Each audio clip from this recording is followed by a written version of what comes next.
माननीय बाळासाहेब ठाकरे यांचा भवानी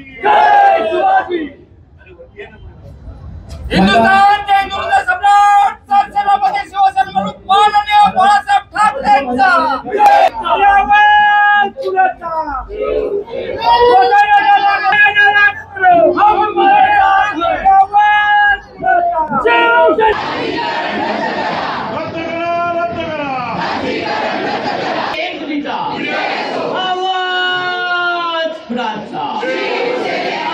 हे जरा थांबा.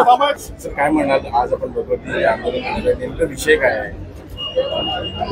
मुंबई महानगरपालिकेच्या इतिहासातील भगवती रुग्णालय खाजगीकरणाचा हा जो निर्णय आहे तो अतिशय मुंबईकरांच्या दृष्टिकोनातून मराठी माणसांच्या दृष्टिकोनातून अतिशय खेदजनक आहे आणि त्याचा निषेध करण्यासाठी आम्ही आज इथे उपस्थित होतो. ह्या रुग्णालयाला 2025 साली जवळजवळ 57 वर्ष झालेली आहे. हरिलाल भगवती नावाच्या त्या गाच्या दानशूर व्यक्तीने हा भूखंड रुग्णालयासाठी दिला.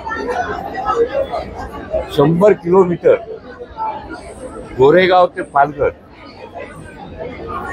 आता हॉस्पिटल झालेत, पण मी 70, 75, 80चा काळ सांगतो की गोरेगाव ते पालघर या 100 किलोमीटरमध्ये फारसे रुग्णालय नव्हते.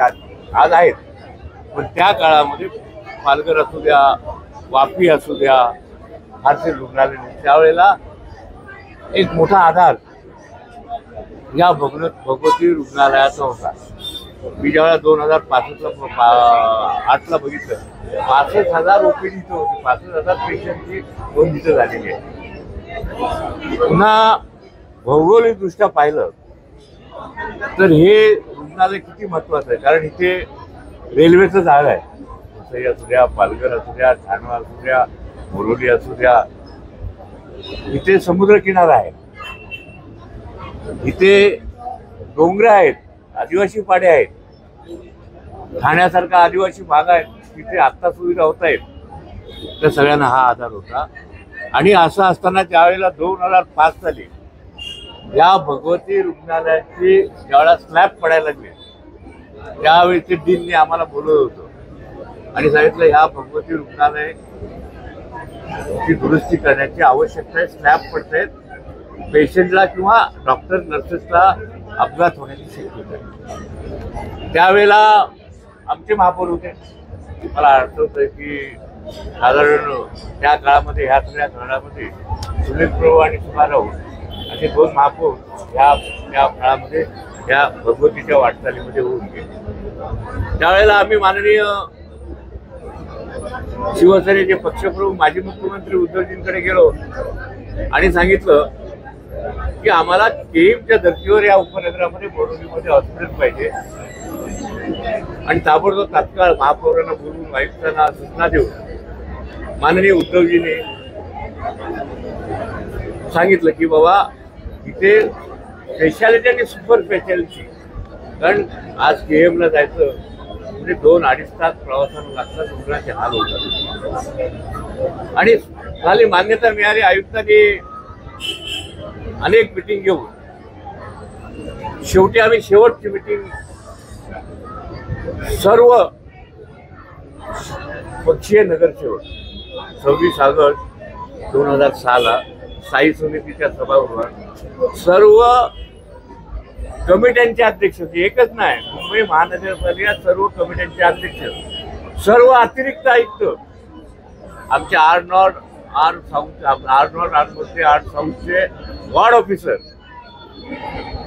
आणि महापौर गोपाळ शेट्टी त्यावेळेचे खासदार, ह्या आम्ही सगळ्यांनी एक मिटिंग घेतली आणि त्या गटनेते आणि त्या मिटिंगमध्ये गटनेत्यांनी निर्णय असा घेतला की भगवती हॉस्पिटल हे 1000 खाटांचं असायला पाहिजे आणि ते 3 टप्प्यात आपण करूया. मान्यता मिळाली, टेंडर निघालं. बांधकाम 2012 साली माननीय उद्धवजी साहेब यांनी याचं भूमिपूजन इथं केलं पहिल्या टप्प्याचं. दुसऱ्या टप्प्याचं भूमिपूजन माडेश्वर महापौरांनी केलं. काम सुरू झालं. आज जवळजवळ काम 75% काम सुरू झाले. 320 कोटी आकडा लक्षात घ्या. 320 कोटी मुंबई महानगरपालिकेने खर्च केले. इथे नर्सेसची बिल्डिंग आहे, क्वार्टरची. डॉक्टरांसाठी राहण्यासाठी सुद्धा घरं आहेत, त्याची सुद्धा इथे प्रोव्हिजन केलेली आहेत. आणि 1000 खाटा. आता हे अचानक ह्या बजेटमध्ये 2024-25च्या बजेटमध्ये 25-26च्या बजेटमध्ये आदरणीय आयुक्तांनी घोषणा केली की हे खाजगीकरणामध्ये घ्यायचं. माझा आयुक्तांना पहिला सवाल आहे की तत्कालीन जे कोणी अधिकारी होते, कमिशनर होते, चेअरमन होते, खासदार होते, आमदार होते, ज्यांचा जो प्रस्ताव सभागृहात मंजूर झालेला आहे, तो तुम्हाला एकट्याला अशी घोषणा करण्याचा अधिकार आहे का पुन्हा सभागृहापुढे आणावा लागतो, अशी माझी माहिती आहे. एक. दुसरं आहे की अशा प्रकारच्या आरोग्य सेवा कारण नसताना खाजगीकरणाचं देण्याचा महानगरपालिकेची जबाबदारी आहे, नैतिक जबाबदारी आहे की त्यांनी जनतेला आरोग्य सेवा पुरवाव्या. ही महानगरपालिकेच्या 1888 कायद्यामध्ये प्रोव्हिजन आहे की त्यांनी महानगरपालिकेने पाणी देणं, शौचालय उभे करणे, रस्ते करणे, सेवा देणे हे महानगरपालिकेचं काम आहे. मग अशा वेळेला कुणी ह्या आयुक्तांना सांगितलं की हे खाजगीकरणाकडे आणि याचं कारण काय हे सुद्धा आम्हाला आयुक्तांकडून माहिती पाहिजे, मुंबईकरांना, आम्हाला लोकप्रतिनिधींना, की तुम्ही हे कशासाठी कुणाच्या सांगण्यामुळे केले. इथल्या एमपीच्या सांगण्यामुळे केलं मला जाऊन येतोय आणि मी संशय जाहीरपणे व्यक्त करतो. म्हणजे आम्ही तात्कालीन मुंबई शहरातले सगळे लोकप्रतिनिधी, सगळे आयुक्त, सगळे पदाधिकारी आम्ही मूर्ख. हा 57वा वर्ष या भगवती हॉस्पिटल आहे. 2092 साली बॉम्बस्फोट झाले रेल्वे स्टेशन बोरिवलीला. ह्याच रुग्णालयाने सगळे पूर्ण वाचवले. शेकडो रुग्ण तिकडे जखमी झाले होते. अतिवृष्टी झाली 2006 का काहीतरी. त्यावेळेला सगळ्या मुंबई शहरापेक्षा सगळ्यात जास्त रुग्ण इथे होते. कोविड झाला. सगळ्याच परफॉर्मन्स या भगवती रुग्णालयाचा एकही पेशंट इथं रुग्ण म्हणून लगावला नाही. अशा वेळेला इथे गरज असताना तुम्ही अशा प्रकारे टेंडर करणं हे पहिलं माझं ऑब्जेक्शन. नेहमी भगवती ऐका. दुसरं माझं ऑब्जेक्शन असं आहे की हे भगवती रुग्णालय महाशिवप्रमाणे सांगितली भौगोलिक परिस्थिती आहे. जंगल आहे, रेल्वेचं जाळं आहे, एसटीचं जाळं आहे, आलक्ष्यामध्ये समुद्र किनारा आहे वगैरे वगैरे वगैरे. जर एखादा अपघात झाला तर इथे आता पैसे दिल्याशिवाय पेशंट ऍडमिट होणार नाही असं त्या कंडिशन मध्ये आहे. म्हणजे त्यांनी असं मुंबई आणि मुंबई शहर आणि उपनगरातील ज्या मुंबईकरांना इथं आरोग्य सेवा घ्यायची असेल त्यांच्याकडे रेशनिंग कार्ड असणं आवश्यक आहे. ज्यांच्याकडे रेशनिंग कार्ड नाही आहे त्यांना ही सेवा देणार नाही. म्हणजे जरा माझे वडील गावावरून आले आणि आजारी पडले तर इथे सेवा नाही आहे. मी टॅक्स पे मरणारा माणूस आहे.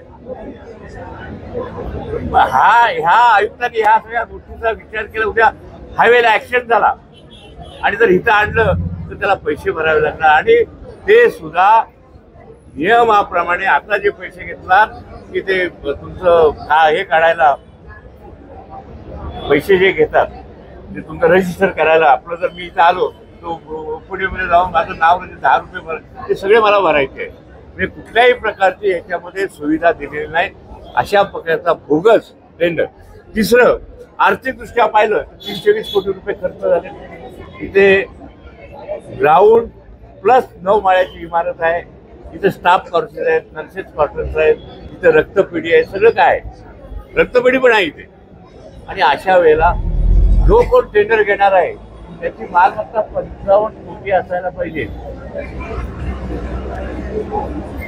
55 कोटी. आमची प्रॉपर्टी किती आहे? आमची 1000 कोटीची प्रॉपर्टी आहे. म्हणजे तुम्ही हे कुणासाठी करता, कुणाला देता हे अंदाज. हा एक माझा ऑब्जेक्शन आहे. म्हणून काल जे त्यांनी 24 तारखेला मार्चला महानगरपालिका सभागृहामध्ये त्यांनी जी बिल्डिंग लावली होती, ज्यांना कुणा टेंडर भरायचं त्यांना बोलवलं होतं, ती मिटिंग आम्ही उधळून लावली आणि ते सगळे जे आले होते भरणारे ते माझ्या माहितीप्रमाणे ज्यांनी कांदिवली, मालाड, बोरिवलीमध्ये महानगरपालिकेचे छोटे छोटे जे वास्तू घेतलेले आहेत चालवायला ते झाले होते. मी सांगितलं पहिलं ह्या सगळ्यांचे पहिल्यांदा ऑडिट करा.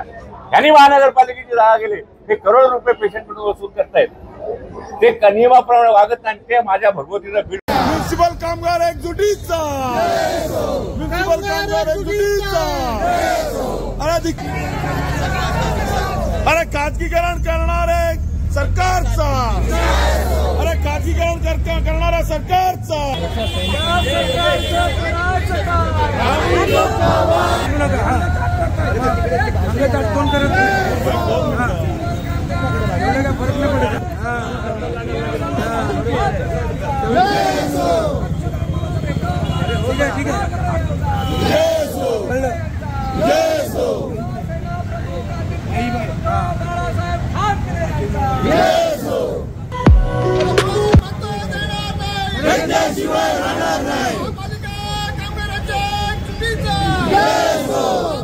ठीक तुमचं नाव आहे माने, काळा म्हटलं जाईल. माने साहेब आले नाही, मानेला सांगा आठवण घेऊन नको इथे. काळा 15 दिवस होऊन गेले.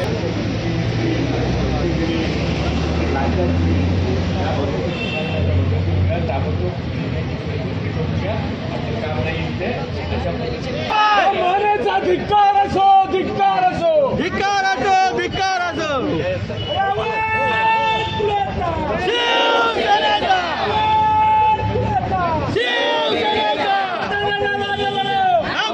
वर्षात इतकी सेवा चालली आहे आणि खाजगीकरण करण्याचं मागचं कारण त्यांनाच माहिती, पण आमची सगळ्यांचा तीव्र निषेध आहे खाजगीकरणाला.